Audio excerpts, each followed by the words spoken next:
কিভাবে মরিচ চাষ করবেন? মরিচ গাছ থাকবে সুস্থ সবল, সেই সাথে প্রচুর পরিমাণে মরিচ ধরবে। গাছ যখন ছোট অবস্থায় থাকে তখন একটি বিশেষ পরিচর্যা দেখিয়ে দিব।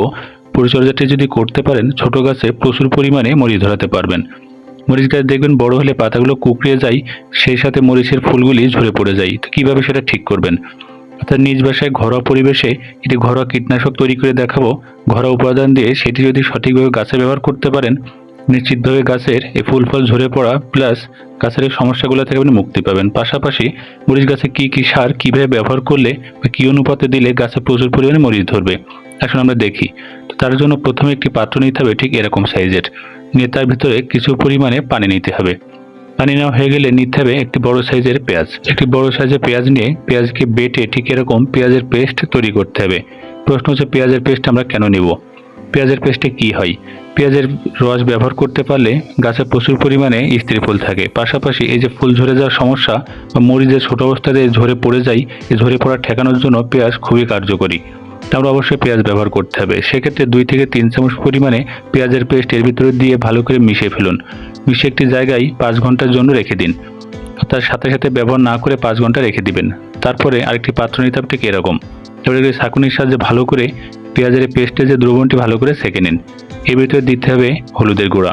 হলুদ একটি অ্যান্টিফাঙ্গাল অ্যান্টিব্যাকটেরিয়াল এজেন্ট, যে কোনো ফাঙ্গাস, ব্যাকটেরিয়া বা ভাইরাল জাতীয় যে রোগব্যাধির বিরুদ্ধে খুবই কার্যকরী। আপনারা এটি চাইলে গাছের গোড়া ব্যবহার করতে পারেন। এটি কিন্তু মাটি বিশুদ্ধকরণে খুবই কাজ করে। অর্থাৎ হলুদের গুঁড়া একটি প্রাকৃতিক কীটনাশক। তা আপনার ঘরোয়া কীটনাশক দ্রবণ তৈরির ক্ষেত্রে অবশ্যই হলুদের গুঁড়া ব্যবহার করতে হবে। সেক্ষেত্রে 1 থেকে 2 চামচ পরিমাণে হলুদের গুঁড়া এই দ্রবণের ভিতরে দিয়ে দিন। তারপর ভালো করে নাড়াচাড়া করে দ্রবণটি মিশিয়ে ফেলুন। তো মেশানো হয়ে গেলে আর কিছু দেওয়ার দরকার নেই। এখন একটি পাত্র নিয়ে নিতে হবে ঠিক এরকম। তারপরে এই যে হলুদের গুঁড়া যে দ্রবণটি তৈরি করলাম, সেটি আপনারা ভালো করে ছাঁকনির সাহায্যে ছেঁকে ফেলুন। সেঁকে ফেলা হয়ে গেল। তারপরে ভিতরে চাইলে আরও কিছু পানি অ্যাড করতে পারেন। আমরা পানি দিলাম না, সরাসরি স্প্রে মেশিনের ভিতরে ঢেলে নিলাম। এখন স্প্রে মেশিনের সাহায্যে বিকেলের দিকে মরিচ গাছে ভালোভাবে স্প্রে করবেন। এতে করে পাতা কুঁকড়ানো, ফুল ঝরা বন্ধ হবে নিশ্চিতভাবেই। এখন মরিচ গাছে মরিচ বেশি পরিমাণে ধরানোর জন্য কিছু পরিচর্যা দেখাচ্ছে, পরিচর্যাগুলো অবশ্যই করবেন। প্রথমে আসে জাত নির্বাচন। অবশ্যই ভালো জাতের মরিচের চারা সংগ্রহ করতে হবে। সেক্ষেত্রে স্ক্রিনে কিছু নাম দেখতে পাচ্ছেন, এগুলা দেখতে পারেন। পাশাপাশি চারা যখন ছোট অবস্থায় থাকবে অবশ্যই আগাছা পরিষ্কার করবেন, গাছে নিয়মিত পানি ব্যবহার করবেন। এরপরে একটি বিশেষ কাটিং পদ্ধতি, সেটি হচ্ছে গাছ যখন 8 থেকে 10 পাতা হয়ে যাবে ঠিক এরকম গুনে গুনে 10 পাতার উপরে মাথাটি এভাবে কেটে দিবেন। একে বলা হয় কাটিং পদ্ধতি। এই কাটিং পদ্ধতি ইউজ করার ফলে এই গোড়ার দিকে যে ডুগারটি দেখতে পাচ্ছেন এটি খুব শক্ত হবে। পাশাপাশি প্রচুর পরিমাণে নতুন শাখা প্রশাখা ছাড়বে, যেটির ফলে মরিচ গাছের ফলন বহুগুণে বৃদ্ধি পাবে।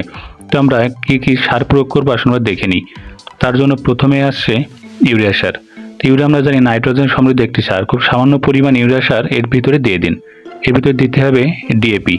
ডিএপি সারও সামান্য পরিমাণে গাছের গোড়াটিকে এভাবে দিয়ে দিন। অবশ্যই গাছের মূল গোড়া থেকে একটু দূরে ব্যবহার করার চেষ্টা করবেন। এরপরে দিতে হবে থিওবিট, সালফারযুক্ত ছত্রাকনাশক। এটি ভিটামিন পাশাপাশি কীটনাশক হিসেবে ভালো কাজ করবে। ভালো করে সার দেওয়া হয়ে গেলে এভাবে ভালো করে মাটিটি আলগা করে দিন। অবশ্যই আগাছা পরিষ্কার রাখবেন। তো মাটিটি এভাবে আলগা করা হয়ে গেলে উপরে পানি স্প্রে করে দিন। তো বলে রাখি, বস্তার ভিতরে, টবের ভিতরে অথবা কৃষি জমিতে যেখানে মরিচ চাষ করুন না কেন অবশ্যই পদ্ধতি মেনেই চাষ করতে পারেন। এখন আপনারা একটি মেডিসিন দেখতে পাচ্ছেন, এর নাম হচ্ছে স্কোর। তো স্কোর দিলে আসলে কি হয়? এটি একই সাথে হরমোন পাশাপাশি কীটনাশক। এটি দেওয়ার ফলে প্রচুর পরিমাণে স্ত্রী ফুলের কুড়ি আসতে সহায়তা করে। তো অবশ্যই মরিচ গাছে স্ত্রী ফুল আনার জন্য এই স্কোর অবশ্যই ব্যবহার করবেন। একটি পাত্রে পানি নিয়ে তার ভিতরে খুব সামান্য পরিমাণে এরকম দ্রবণ নিয়ে এটি শক্ত কাঠিতে ভালো করে নাড়াচাড়া করে দ্রবণটি মিশিয়ে ফেলুন। তারপর একটি স্প্রে মেশিনে ঢেলে গাছে স্প্রে করুন। অবশ্যই ভালোভাবে স্প্রে করবেন। সুপ্রিয় দর্শক, যে পদ্ধতিগুলো দেখালাম পদ্ধতিগুলো অবশ্যই মানুন। এতে করে দেখেন মরিচ গাছের ফলন বহুগুণে বৃদ্ধি পাচ্ছে।